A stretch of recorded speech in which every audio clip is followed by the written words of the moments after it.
Hey, Jack. Uh, I'm gonna get Danny and go play outside. Do you wanna come?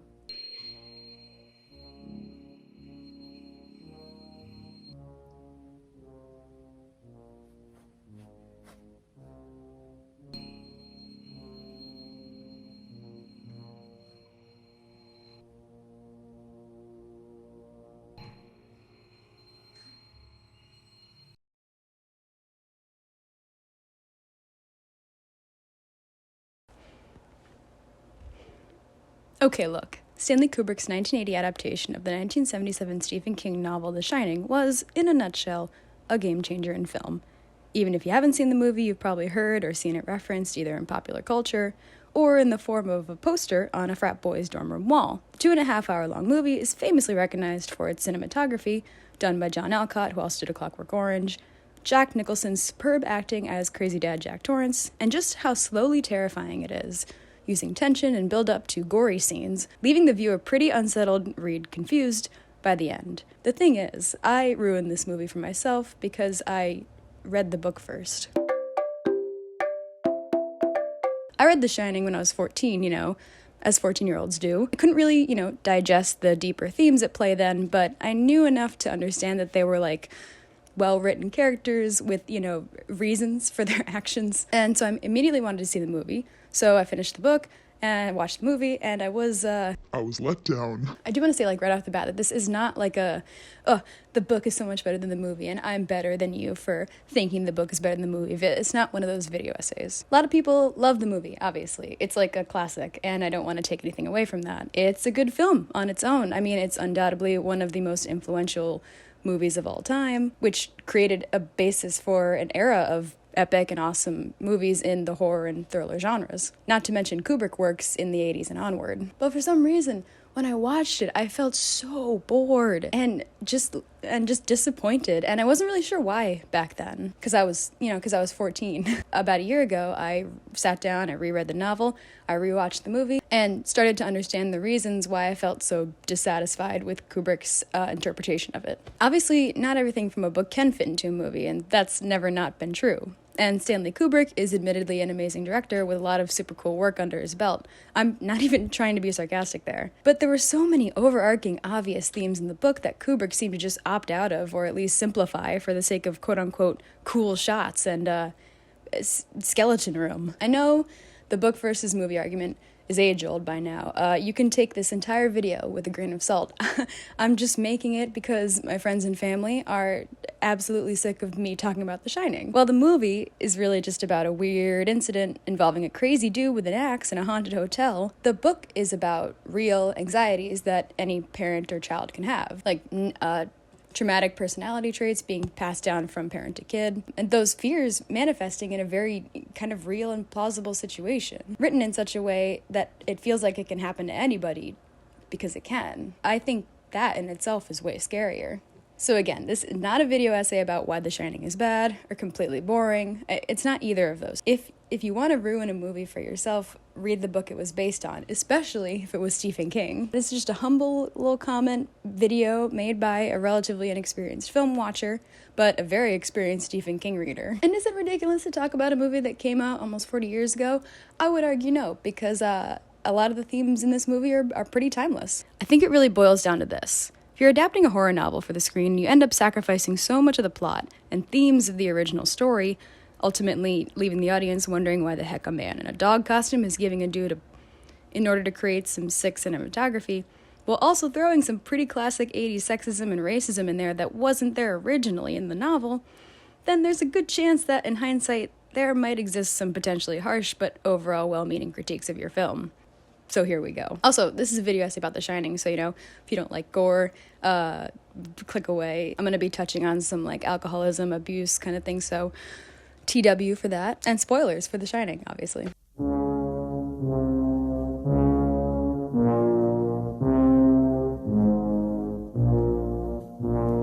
I mean, I feel like anyone clicking on this has probably already seen The Shining, but just in case, I'll do a quick recap of the movie. The Shining begins with the credits, which, unimportant side note, but I've always enjoyed movies that get that out of the way first, rolling over a picturesque view of what is supposed to be the mountains of Colorado, eventually honing in on a Volkswagen buggy chugging up the road.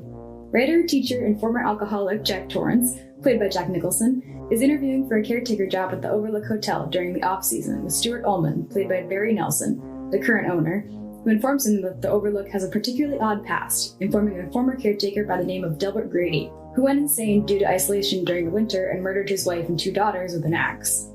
Also, this guy named Watson is there, but he doesn't really matter at all to the narrative. Meanwhile, Jack's wife Wendy, played by Shelley Duvall, and 6-year-old son Danny, played by Danny Lloyd, sit at a breakfast table waiting for Jack to call. Danny asks if his mom really wants to go to the hotel, and Wendy says she thinks it'll be fun. Later in the bathroom, Danny has a catatonic episode in which Tony, the little boy who lives in his mouth, shows him the infamous hotel lobby splashing with blood. Danny passes out, and Wendy has a doctor come to evaluate what happened. The doctor says that Danny's probably fine, just imaginative, and asks Wendy about Jack. She reluctantly tells the doctor about Jack's abusive past, and downplays it by a huge margin. Yay, everything's fine now. Jack gets the job and moves Wendy and Danny up to the Overlook. The family has an odd conversation about cannibalism on the car on the way up there. There the family meets Mr. Halloran, played by Scatman Crothers, the chef at the hotel, who shares with Danny the fact that they both possess a certain type of telekinetic power that Halloran dubs a shine, or the ability to read minds. Halloran also warns Danny about the hotel and its past, telling Danny to shine to him if anything bad starts to happen. Ullman and Halloran leave and the family is left to discover the supernatural forces of the Overlook. Throughout the film, Danny, with Tony's help, starts to see strange happenings around the hotel, including 2 twin girls covered in blood and a zombie woman in room 217, a room that Halloran tells him to stay away from. At the same time, Jack is struggling with his sobriety, having been a former alcoholic, and begins to see a few strange things himself. Due to this, he starts behaving coldly to Wendy, telling her to never come into the room while he's working. You're distracting me, and it will then take me time to get back to where I was. Understand? Wendy is sort of aware that weird things are happening, but she only starts to take serious worry about her husband's mental health and their being at the Overlook affecting Danny when Jack wakes up crying from a dream in which he murders his family. But he doesn't just murder them, he cuts them into little pieces. Danny appears with bruises around his neck after being strangled by the zombie woman, and Wendy blames Jack, remembering the incident in which Jack broke Danny's arm during a drunken stupor when Danny was younger. Wendy starts to devise a plan to get her and Danny away from the Overlook, and Jack retreats to the hotel's bar, where he encounters Lloyd, the ghost bartender, who gets him to drink ghost alcohol again. And Delbert Grady himself, who tells him to correct his wife and son, so that they no longer keep him from pursuing his dream as a writer. Jack, drunk on the ghost alcohol and fully convinced by the ghosts, takes Grady's advice and begins to hunt after Wendy and Danny, but Wendy manages to knock him out and put him in the pantry. With the help of Grady once again, Jack escapes and continues to try and murder his family. Meanwhile, Danny shines to Mr. Halloran. Halloran arrives and is killed within seconds by Jack's axe.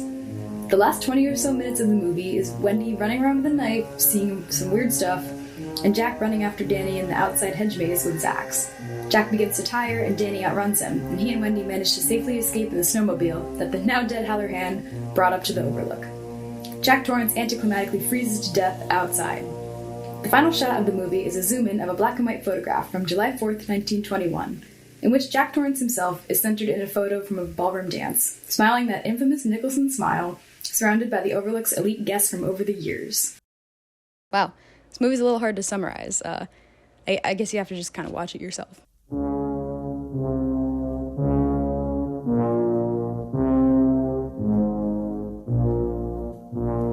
If you're familiar with the history of The Shining, you'll know that author Stephen King audibly hates Kubrick's adaptation and refuses to acknowledge it as, good. King even worked on a TV remake to defiantly create an alternative that was closer to the novel. I do want and need to say that I am mostly a Stephen King fan, but not all adaptations are bad adaptations. King has a tendency to align himself with production on movies that do well and say he had nothing to do with those that don't.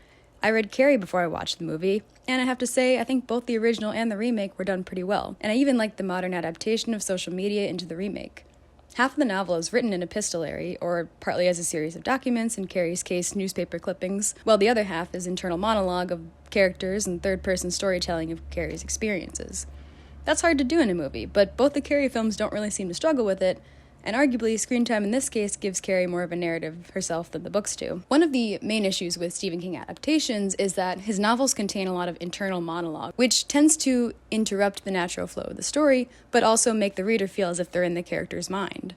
Obviously hard to do in a movie, unless you just have the character talk quietly to herself, which I don't think Kubrick would ever do.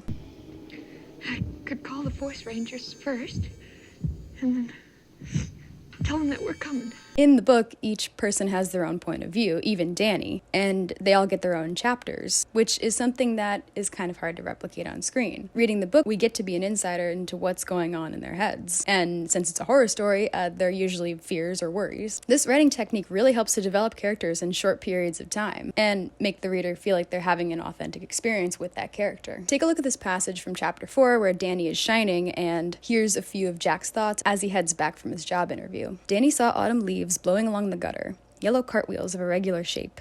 He saw the house they were passing, and noticed how the roof was covered with shingles. I guess it'll be no problem with the flashings. Okay, yeah, that'll be alright. That Watson, Christ, what a character. Wish there was a place for him in the play. I'll end up with the whole human race in there if I don't watch out. Shingles. So that's what he was thinking about. He had gotten the job, and he was thinking about shingles. Danny didn't know who Watson was, but everything else seemed clear enough. This one scene early on lets us know that Danny's shine is not inherently bad, and he does have some sort of control over it. It's more of a talent that kind of helps him understand what his parents are thinking and what everyone else around him is thinking as well. But we'll talk about Danny's powers later on. This kind of writing is all over the book. You get really slightly messy thoughts, but very clear intentions from the characters. And though some of King's critiques are irrational because there does exist, the spectrum of artistic freedom and license and differing perspectives on a story, some of them are kind of valid. For example, King argues that Kubrick makes Wendy into nothing but a screaming dish rag, which is painfully true. And Jack Torrance receives no real character arc in the movie. We're just supposed to see him as a straight-up psychotic man from the start. King appropriately called Kubrick's film a big, beautiful Cadillac with no engine inside it. So, let's take a look at this Cadillac and see if we can build an engine along the way.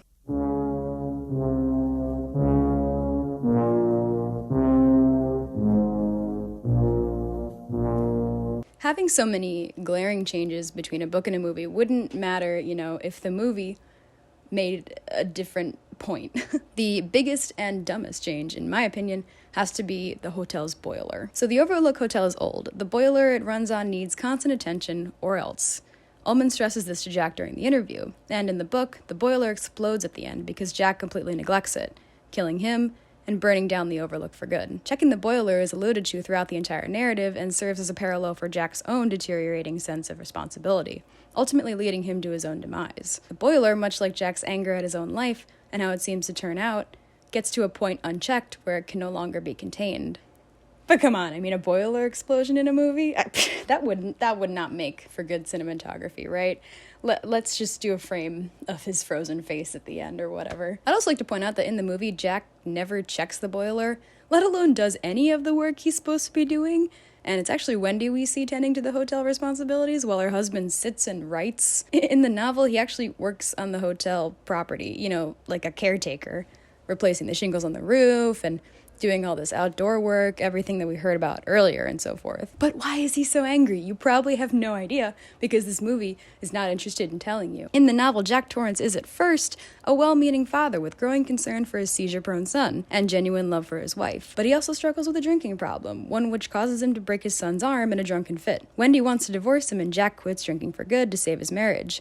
Then a few months into his sobriety, Jack is fired from his job at a high school for punching and knocking out a student named George Hatfield. Jack had kicked George off the debate team because he had a stutter, and he tried to get back at his teacher by poking holes in Jack's tires. This happens after Jack's been sober for a while, and is a large part of the reason he starts to go insane at the Overlook. Even though he's not drinking anymore, his abusive and angry tendencies are still there, and become more and more uncontrollable as he is hypnotized by the ghostly presence of the hotel. The book also contains a few flashbacks of Jack's own life, including the time his own father beat his mother at the dinner table. This detail is planted in our memories for later in the novel when Jack is convinced he has to kill his family. First, not by Grady, but by hearing his own father's voice through the radio. This is the original reason he smashes the radio, whereas in the movie he just does it because he's nuts. But this also shows us the first and most important grown-up fear of the novel, the cycle of domestic abuse. By telling us Jack's father was also an abusive alcoholic, and flashing back to Jack's past abusive and alcoholic tendencies, we understand that he grew up in an environment where this behavior was, for lack of a better term, normal. But we also get to see that, unlike his father, Jack is, at least at first, trying to change this tendency. In the book, Jack gets as much time with Danny as Wendy does. Not just this, creepy bedroom scene where everything feels forced and confusing. It's in no way sympathetic to alcoholic abusers, but it reflects a man influenced by his own upbringing, constantly struggling to not repeat his parents' actions onto his own son, and ultimately failing to do so. Jack is trying to redeem himself, at least in the first part of the book, which is something we never get to see in the movie. In the film, he tells Lloyd the bartender he broke Danny's arm once, but it was an accident. Whereas in the book, he openly reveals to Danny's doctor in front of Wendy how he had constantly struggled with alcoholism his entire life, and that he had purposely hurt his kid, that it really wasn't an accident, but that it had happened and that it had affected his family to a point where Wendy threatened to divorce him. This recognition is important. Yet, Jack's abusive tendencies happen again with George Hatfield when he's sober. And this takes a whole nother toll on Jack. At the Overlook, he realizes that maybe these violent urges aren't actually a result of the alcohol, like he thought, but horribly might be actually ingrained within him as a result of the cycle of abuse he's been trapped in. We see Jack Torrance in the book not as a psychopath, but an actual, maybe even relatable human, both a victim and perpetrator of abuse, capable of monstrous things yet still shackled with morality and guilt. Something not supernatural, not totally unreal, but very eerily human. That's the scariest part about Jack in The Shining. Not that we're sure this obviously psychotic monster is going to kill his family, but that this human is struggling to get better, once falls back again into an abusive cycle due to isolation. About halfway through the movie, it's revealed that Jack doesn't want to leave the hotel, presumably because the spooky ghost convinced him to stay. However, the plot that Stanley Kubrick just didn't really seem interested in at all was the actual reason Jack didn't want to leave, which is the second grown-up fear in the book, the fear of, career embarrassment. Well, in the movie, it's just Jack doesn't want to leave because, the ghosts are giving him ghost alcohol, and he just doesn't want to leave even though he knows Danny's in danger. In the book, when they first arrive at the hotel, Jack actually starts digging around in the basement and finds out some pretty unpleasant stuff about the Overlook's history. He finds out that since it was built, the Overlook had historically been a place where the elite upper class from across the country come to play due to its remote location. Sleep with prostitutes, have affairs, do drugs, you know the stuff. Jack, as a writer, gets excited and decides to write a tell-all expose about the hotel and its scandalous past.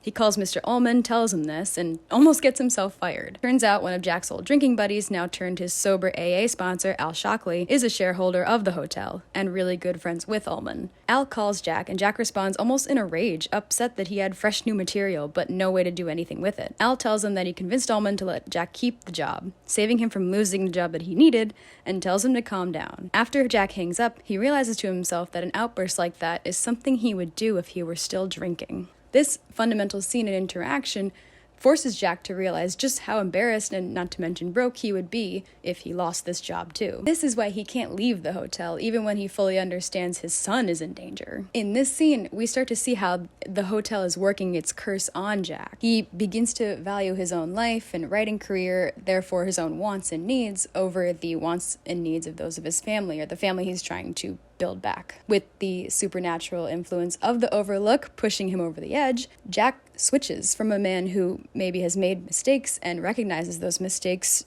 to realizing that he could be a complete lost cause. In that instant, kneeling there, everything came clear to him. It was not just Danny the Overlook was working on. It was working on him too. It wasn't Danny who was the weak link, it was him. He was the vulnerable one, the one who could be bent and twisted until something snapped.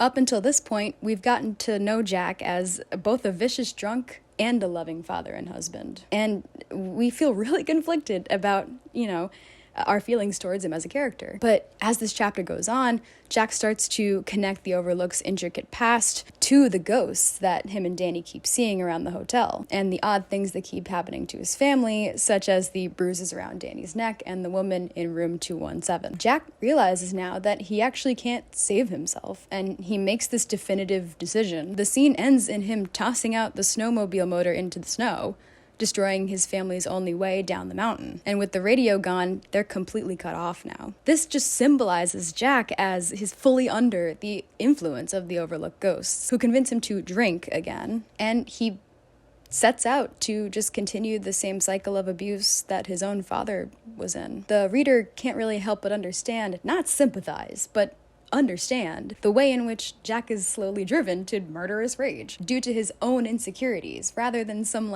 ambiguous, ominous Overlook force that the movie seems to push the narrative of. Because we get to know Jack a little bit in the book, and because we know that he was initially trying to be good, and because we can admit that we might be able to relate to him in some small way, we see that morality just turn off in him forever. And we know that he won't be deciding between good and evil anymore. We see him go from human to monster, and now we understand why. The movie portrays Jack as an arrogant, creepy dude who inexplicably hates his wife and doesn't really care about his son.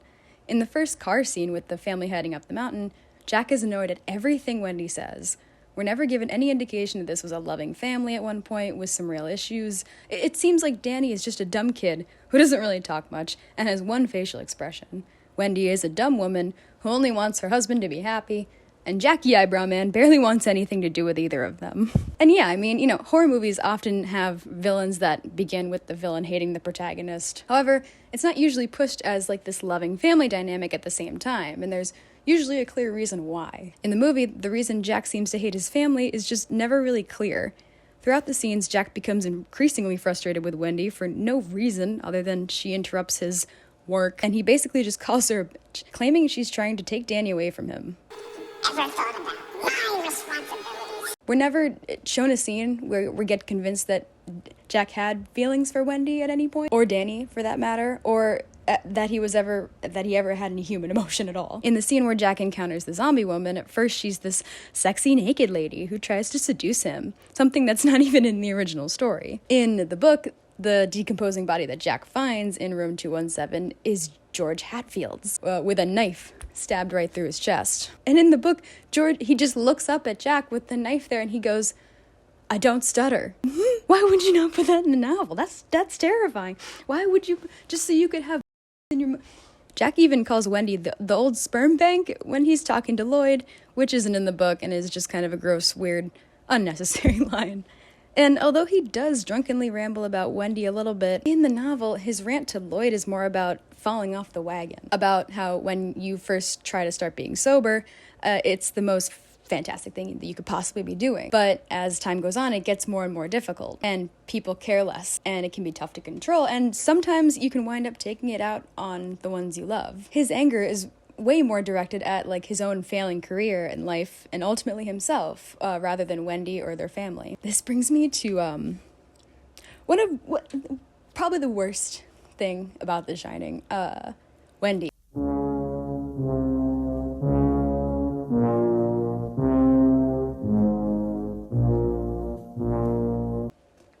Okay, so Stephen King is not super great at writing women, but he didn't do too badly with this one. Where in the movie, Wendy is constantly in fear of Jack, crying and absolutely useless, apart from sticking Danny out a window and dragging Jack back into the pantry. In the book, Wendy has her own thoughts and stands up for herself much more. For example, the novel gives us a scene with both parents in the room when the doctor visits, not just Wendy. Both Wendy and Jack are equally concerned for their son's health, but Wendy's also aware that the doctor's diagnosis of, oh, he's just an imaginative little kid, doesn't feel 100% correct. The doctor had not been there when Danny found lost buttons, told her that maybe the TV guide was under the bed, that he thought he better wear his rubbers to nursery school even though the sun was out. She would remember that the books were due at the library and find them all neatly piled up on the hall table, her library card on top. Wendy senses really more than Jack that Danny is gifted in some way, somewhat supernaturally, early on. When the family meets Mr. Hallahan for the first time, he tells Danny that he believes all mothers have a little bit of shine to them, at least until their children can grow up and learn to fend for themselves. This is why she can sense Danny's gift, whereas Jack connects Danny's intuition and seizures to the Overlook more than anything else. Wendy is worried that something's wrong with her son, yet at the same time shines enough to know that it's not necessarily something to be scared about. She's also rarely afraid of Jack in the book, at least when he's not wielding a mallet at her.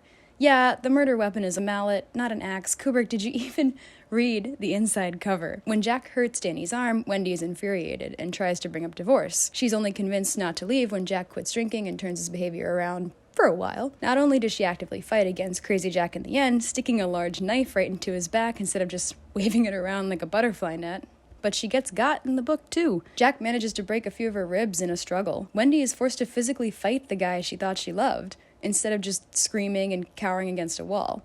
And despite her injuries, Wendy is the one who makes it to the snowmobile that Hallahan brings up, crawling on her hands and knees out of love and desperation for Danny. In the novel, Jack spends a lot of time with Wendy and Danny, even at the Overlook. There are a few really sweet, short, and intimate scenes between Wendy and Jack, too, where we get to see that they, actually view each other as, equal partners, rather than all these, weirdly machismo undertones and a few moments of father-son bonding between Jack and Danny, which lead the viewer, and vicariously Jack, to think they might be normal and loving and able to learn from their mistakes after all. In the movie, Danny and Wendy are always separate from Jack, and therefore never get to have a chance to develop or even hint at a loving relationship. Mother and son play together in the snow, eat together, watch TV together, while Dad sits up in his lounge, just typing away, hating his family. Wendy even advises Danny against getting his toy truck because Jack's in the room. Pointless, but fundamentally different change from the book to the novel.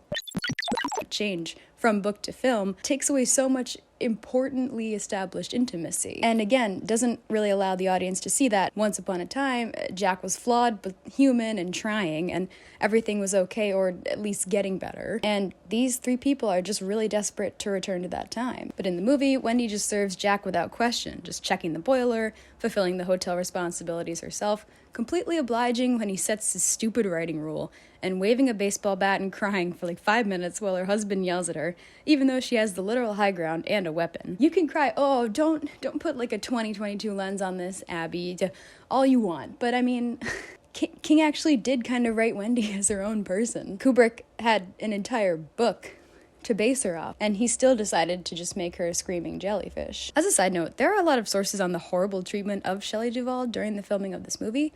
I'll provide some sources below if you'd like to look more into that, as she was straight up abused by Kubrick himself, but obviously reader discretion would obviously be advised. Wendy and Danny are set against Jack from the start.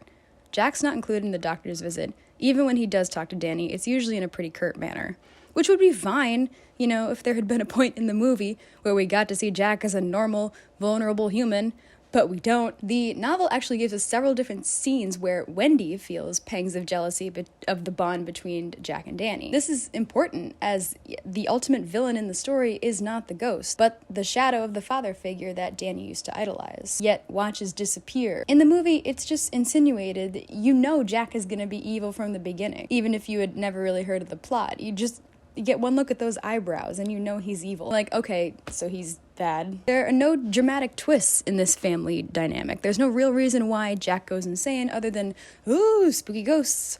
And there just could have been. Movie Jack comes off as this whiny, lazy dude who just finished reading the Red Pill Manifesto on Reddit, and Wendy comes off as a frankly annoying damsel in distress who apparently can't do anything but scream and say, I don't know, which, if nothing else, makes for two incredibly predictable and boring characters. The book paints this picture of former mutual respect between the two, and love for each other and as parents to Danny, and if not for each other, then the sake of their child. And it spends a lot of the narrative on the family doing domestic things around the Overlook, either as man and wife or with Danny as a whole family. This makes us, as the audience, care about the characters, which is really crucial in horror and something that The Shining really fails to do.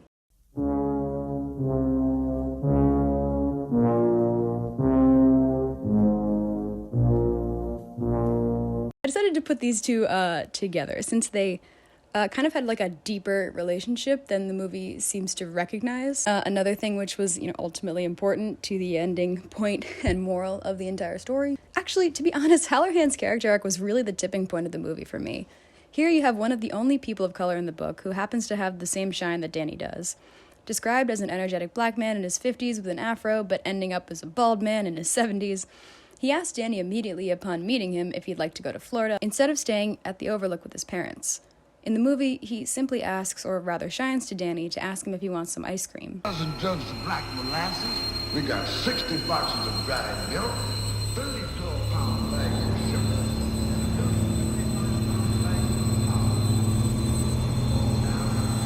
How'd you like some ice cream, Doc? The issue with this is that it's the first and only time the shine is used in the movie as something good, even though it begins with the same creepy tone we hear before leading us to believe something bad is about to happen. It doesn't. They just get some ice cream and it's fine. The audience is actually introduced to the power of the shine before this scene. Danny hears this high-pitched noise and goes into this catatonic state when he's experiencing it, and we see the creepy stuff. Blood filling up the lobby, murdered twin girls, etc., etc. This makes us assume at the very start that Danny's shine is just bad and hurting him and only serves as a bad force for the family. That is until we meet Halloran and we hear the same noise again. We expect Halloran to be some type of evil character because that's what we're told, that's what's insinuated, even though he's a good guy. It's just unnecessarily confusing. The rest of the movie, when we see Danny shine, it's either to see something horrible or cause Danny to have a seizure while trying to communicate with Halloran. The shine hurts to do, apparently, and it causes damage, except for the one time Mr. Halloran uses it. It's just less of a character critique and more of like a technical critique. Why frame the shine as bad and unhelpful, then confuse everybody? Like the one time he has a positive experience with it, was it because it was black, Kubrick? Did you want to scare people with the black guy even though he's actually kind of the protagonist of the whole story? This aside, the movie conversation between Halloran and Danny here is honestly just one of the most awful, ridiculously failed attempts at dialogue I've ever seen, and it just doesn't reveal anything of use to us. Say, like, if someone burns toast, well, not things that anyone can notice, but things that people who shine can see. Just like they can see things that haven't happened yet. Well, sometimes they can see toast. He literally just talks about toast and warns Danny to not go into room 237. In the book, since Halloran knows Danny has the shine and is more intuitive than other kids his age, he reveals much more to him than he would any other normal kid. He encourages Danny to talk about his shining experiences and makes him more comfortable with communicating them, having it make more sense when he calls Halloran later instead of just an uncomfortably long scene where Crowther's eyes widen for a few seconds. Yeah, this is good camera work, guys. You really nailed this part. He even winds up revealing to Danny a little bit about the hotel's scandalous past, since he knows Danny can understand at least a little bit of that, given that he already has read his parents' minds and has experience with their unclean thoughts. After Halloran knows Danny is in danger, he races back to Colorado from Florida to save him. Both the book and the movie make plots out of this, with both chapters and scenes dedicated to his journey back to the Overlook, but in the movie he's killed off immediately when he arrives, asking if anyone was there for like 1 minute, then just getting hacked up, making the black dude the single victim in Jack's rampage. He never even gets to see Danny again. His entire story build-up is just pointless if he was going to die the second he got there. Kubrick doesn't really have a leg to stand on here because Halloran originally survives. Wendy is hacked almost to bits by Jack, and Halloran gets his jaw smacked really hard, but together out of love for this young boy, for Danny, both of them manage to get away in the snowmobile. I like to interpret this as like a new start for the family, and perhaps a new father figure for Danny. His own father struggles with breaking this abusive cycle, and into that cycle may not continue. Danny's paternal idol is replaced by a different man, one who understands him more and understands his talent, outlining an actual, possibly happy ending, at least for the time being. Killing Jack and the Overlook via the boiler fire that comes from this lack of responsibility also allows for this final resting place for both abusive father and plagued hotel. But killing Halloran adds nothing to the plot except for it was pretty racist, I think. And I know, again, you can't put a 2022 lens on a movie from the 80s, but I mean, come on. What's the point? What's the point of this change? This was solely Kubrick's idea. Again, he had a well-made script to work from where the black dude doesn't die. Whew, okay, this brings us to the most important character in the movie, with the least amount of development, autonomy, or dialogue. Danny Torrance. Danny is the real protagonist of this story. His entire character serves as a vessel with this childlike point of view to those real adult fears and problems his parents are dealing with. His energetic manner in the book is symbolic of childhood curiosity, something everybody in a younger audience can relate to, and his shining talent highlights his imagination and enhances his own anxieties and the anxieties of his parents to the audience. In the book, he's talkative and interested in what Halloran has to say, where in the movie, he barely speaks at all, shows no affection for Halloran or even Wendy, really, and doesn't smile or laugh like a 6-year-old kid really would. In the book, Danny's shine is actually what ultimately gets him, Wendy, and Mr. Halloran away safely, as he, in real time, is basically able to relay Jack's murderous thoughts to Wendy well before she even realizes them. And in the movie, it's only used to, show Danny scary stuff. Danny's only 6, but due to his shining talent, he can essentially read people's minds and predict certain events before they even happen. I will say that I enjoy how Kubrick depicted Tony in the film. Danny frowning at his own tiny finger does get across, the perfect amount of childhood confusion and fear combined with comforting familiarity of his own body. or whatever. Danny is sort of aware of what's going on with his family before anything really happens. Though he doesn't really understand the words divorce and suicide, which are words he sees his parents thinking, he understands that they are bad things, which he also labels his father's abusive tendencies. He also sees the supernatural forces at the Overlook and tries to convince himself that they're not real and they can't hurt him. And then nothing from the hotel hurts Danny except for Mrs. Massey, the undead prostitute in room 217/237. Danny's neck bruise is revealed to both Jack and Wendy and subsequently the audience that whatever's going on here isn't just imaginary child's play, it's real.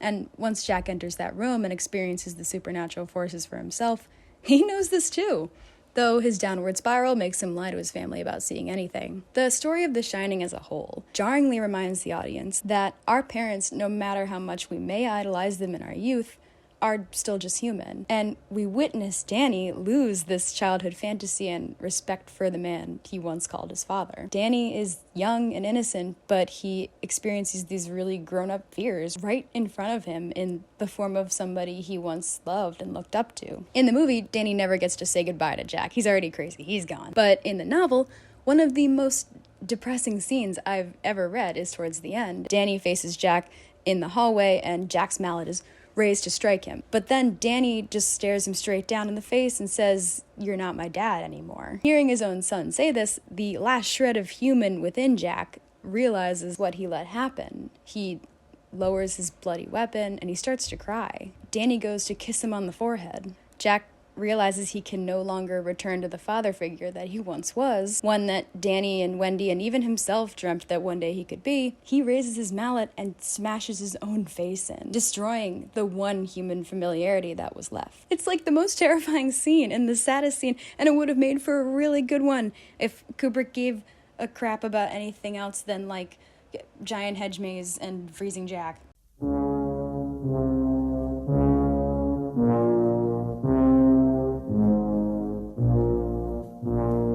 I get that there is this argument that, well, Abby, the movie starts after Jack's already fed up with his family, and it's about a frustrated man driven to the brink of insanity who starts seeing ghosts who seduce him and start controlling his actions. But insert this ghostly higher power of a place onto someone who was introduced as inhuman to begin with, and you're left with this predictable yet almost unrelatable monstrous entity, rather than this like unrelatable psychotic monster who just needed to be in the right place at the right time to do evil. Jack Torrance in the Shining novel is a human being, subdued by the really evil forces of circumstance, ultimately committing his own evil act as a personal curse for not owning up to his own humiliations and shortcomings. That human factor is a key component of King's novels, and it's what makes them truly scary. Supernatural forces are part of the game, yes, but all they really do is awaken the potentiality of evil that can be within us all. It's Jack's father's voice who tells him to murder his family, and Jack's own internal monologue and hallucinations that ultimately lead him to the actions that destroy him.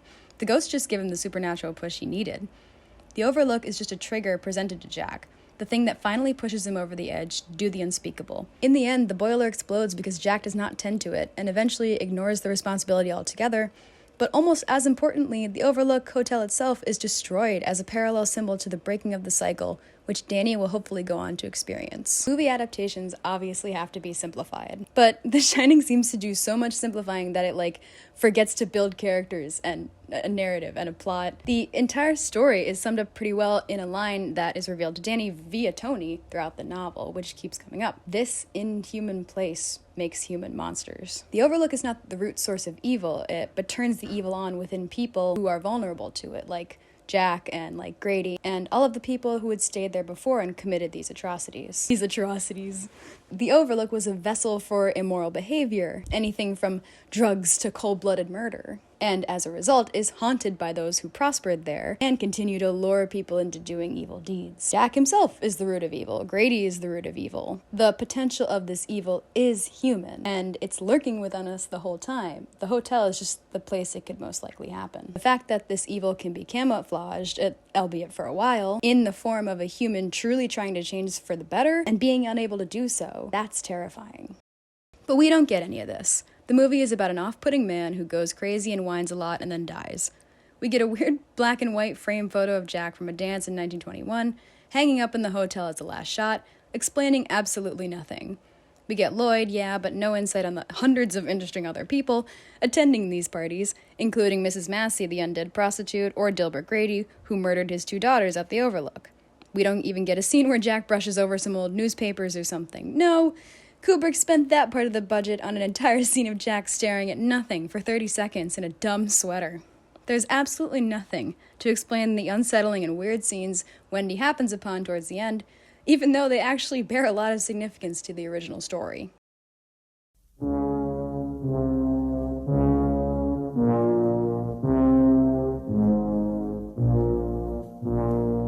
You can come at me with the whole, oh, but The Shining is a work of art, it's not just a horror movie, it's visually beautiful, it doesn't need that much dialogue. The entire movie seems like it's gonna say something, and then it just doesn't. And, I mean, yeah, you could argue that the movie is supposed to make you feel uncomfortable the whole time, that it's supposed to be bad, but I think there's a much harder thing to admit here. Visually, cinematographically, The Shining is a great movie on its own. It's just nowhere near as good as it easily could have been.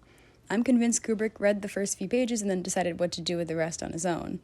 Call it artistic license, call me a dumb bitch for criticizing your favorite dude bro movie to do shrooms to, but the movie's so long and straight up boring into the last 20 minutes, which aren't even done very well either. I think the ultimate question we have to ask ourselves is this: is The Shining movie really psychologically suspenseful and thrilling, or is it some dude's C+ sophomore year art school project? Great visuals, no palpable story. The seemingly unstoppable cycle of alcoholism and abusive tendencies that plague not only Jack Torrance, but his own father and son. The confusion Danny feels or shines when he knows his parents are thinking of getting divorced, or that he learned that his dad tried to commit suicide. The primal parental fear that there's something supernatural happening to your kid that you can't understand or help them with. The realization that a person you loved enough to marry and were with for a long time has shown his flaws, and shown that he is so unwilling to work on them that he lets his own insecurities overtake him. These are all really